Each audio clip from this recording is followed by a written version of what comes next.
Some कोलॅब्स change the game म्हणजेच काही युती खेळ बदलवून टाकतात असं लिहित काँग्रेसनं आपल्या एक्स अकाउंटवर एक व्हिडिओ शेअर केला आहे. निमित्त आहे तामिळनाडूचे नवे मुख्यमंत्री म्हणून विजय जोसेफ यांचा झालेला शपथविधी. पण हा खेळ बदलण्यासाठी काँग्रेसनं DMK सोबतची दशकानुदशकांची जुनी मैत्री तोडून विजय यांच्या TVKला साथ दिली आहे. DMK सारख्या जुन्या मित्राला सोडून काँग्रेसनं TVK म्हणजेच तमिळगा वितरी कळगमला पाठिंबा दिला आणि आता प्रश्न असा आहे की काँग्रेसने हा धोका पत्करला तरी का? विजय आणि राहुल गांधी एकत्र आल्यानं दक्षिणेपासून दिल्लीपर्यंतचं राजकारण बदलणार का? आणि 2029च्या लोकसभा निवडणुकीसाठी काँग्रेस आतापासूनच नवा गेम प्लॅन तयार करतंय का? समजून घेऊया या व्हिडिओतून. नमस्कार, मी संतोष. तुम्ही पाहताय थोडक्यात. तामिळगा वितरी कळगम म्हणजेच TVKचे संस्थापक विजय यांनी तामिळनाडूचे नवे मुख्यमंत्री म्हणून शपथ घेतली. राज्यपाल राजेंद्र विश्वनाथ आर्लेकर यांनी तामिळनाडूतील जवाहरलाल नेहरू इंडोर स्टेडियममध्ये झालेल्या भव्य समारंभात त्यांना पद आणि गोपनीयतेची शपथ दिली. पण ही केवळ एका अभिनेत्याची मुख्यमंत्रीपदापर्यंतची वाटचाल नाही, तर तामिळनाडूच्या राजकारणात झालेला एक ऐतिहासिक बदल आहे.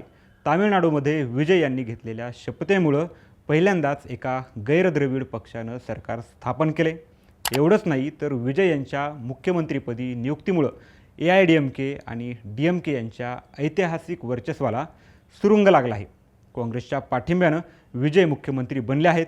काँग्रेसनं TVKला पाठिंबा दिल्यामुळं आतापर्यंत इंडिया आघाडीचा भाग असलेल्या DMKनं काँग्रेससोबतची त्यांची युती संपुष्टात आल्याचं म्हटलं आहे. तर विजय यांना 13 मे रोजी किंवा त्यापूर्वी तामिळनाडू विधानसभेत विश्वासदर्शक ठरावात आपलं बहुमत सिद्ध करावं लागणार आहे. सध्या त्यांना तामिळनाडू विधानसभेतील बहुमताचा आकडा असलेल्या 118हून अधिक सदस्यांचा पाठिंबा आहे. काँग्रेस, CPI, CPM आणि VCK यांच्या पाठिंब्यानं विजय यांनी बहुमताचा आकडा गाठला आहे.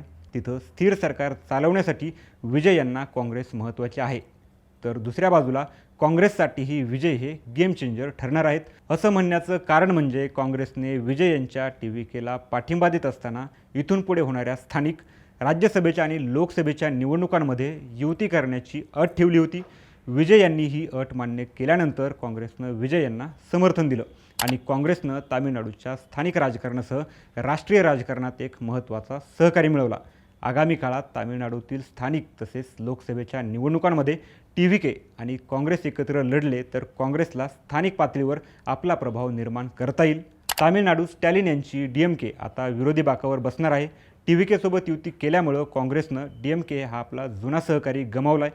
पण दक्षिणेच्या राजकारणात जिवंत राहण्यासाठी TVKला समर्थन देऊन सत्तेत सहभागी होण्याचा मोठा डाव काँग्रेसनं टाकला आहे. गेल्या 6 दशकांपासून तामिळनाडूमध्ये DMK आणि AIADMK या दोनच पक्षांचं वर्चस्व होतं.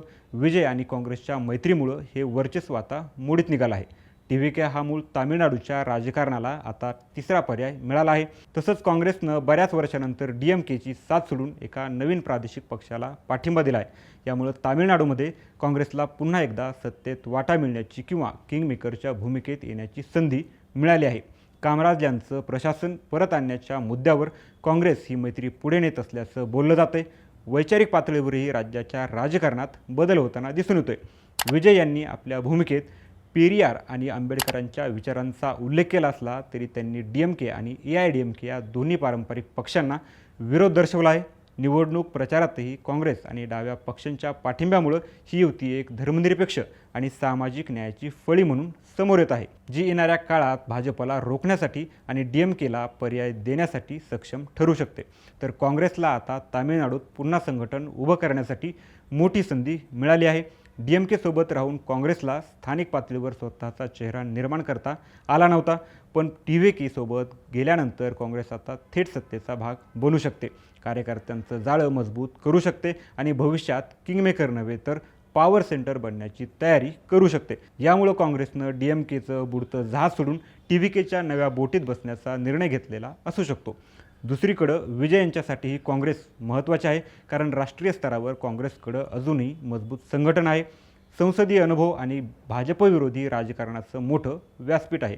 त्यामुळे विजय आणि काँग्रेसची युती दोघांसाठीही विन विन ठरू शकते. तामिळनाडूच्या इतिहासात पहिल्यांदाच अशा प्रकारचं आघाडी सरकार मिळालंय. यामुळं स्थानिक राजकारणातही VCK, CPI, CPM सारख्या स्थानिक पक्षांचं महत्त्व वाढणार आहे. तामिळनाडूमध्ये विजय जोसेफ यांच्या तामिळगा व्यतिरी कळघम आणि काँग्रेस यांच्यातील या नव्या युतीचा फायदा केवळ राज्यापुरता मर्यादित नसून देशाच्या राजकारणावरही त्याचे दूरगामी परिणाम होण्याची शक्यता आहे. TVK आणि काँग्रेस एकत्र आल्यामुळं राष्ट्रीय राजकारणावर काय परिणाम होऊ शकतो, तर गेल्या काही महिन्यांपासून इंडिया आघाडी विस्कळीत झाल्याचं चित्र होतं. विस्कळीत झालेल्या इंडिया आघाडीला विजय यांचा फायदा होऊ शकतो. विजय हे दक्षिणेसह उत्तरेतील राज्यांनाही परिचित आहेत. विशेषतः तरुणांमध्ये त्यांची मोठी क्रेज आहे. एक स्टारडम असणारा आणि लोकप्रिय चेहरा इंडिया आघाडीला मिळू शकतो. तसंच विजय यांची विचारधारा भाजपच्या विरुद्ध जाणारी आहे. यामुळं ते आगामी निवडणुकांमध्ये भाजपच्या विरोधात आक्रमक भूमिका घेऊ शकतात आणि दक्षिणेसह उत्तरेतील राज्यांमध्ये मतदारांना आकर्षित करण्यासाठी विजय कामी येऊ शकतात. यामुळं इंडिया आघाडी अधिक मजबूत करण्यास मदत होऊ शकते. विजय आणि राहुल गांधी यांनी मिळून तामिळनाडूमध्ये धर्मनिरपेक्ष आणि प्रगतीशील सरकारचं मॉडेल यशस्वीरित्या चालवलं तर इतर राज्यांतही काँग्रेस प्रादेशिक पक्षांशी युती करून भाजपला रोखण्यासाठी नवीन फॉर्म्युला वापरण्याची शक्यता नाकारता येत नाही. काँग्रेस आता तामिळनाडूमध्ये सत्तेत आल्यानंतर 2029च्या लोकसभा निवडणुकीचा विचार केला तर ही युती काँग्रेससाठी गेम चेंजर ठरू शकते.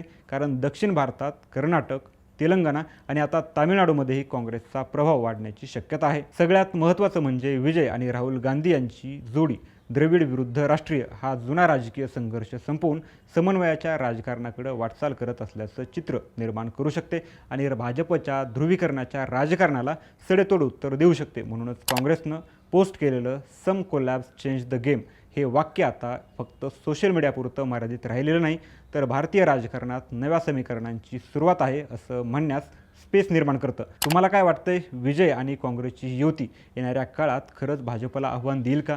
तुमचं मत आम्हाला कमेंटमध्ये नक्की सांगा. व्हिडिओ आवडला असेल तर लाईक करा, शेअर करा आणि थोडक्यातला सबस्क्राईब करा.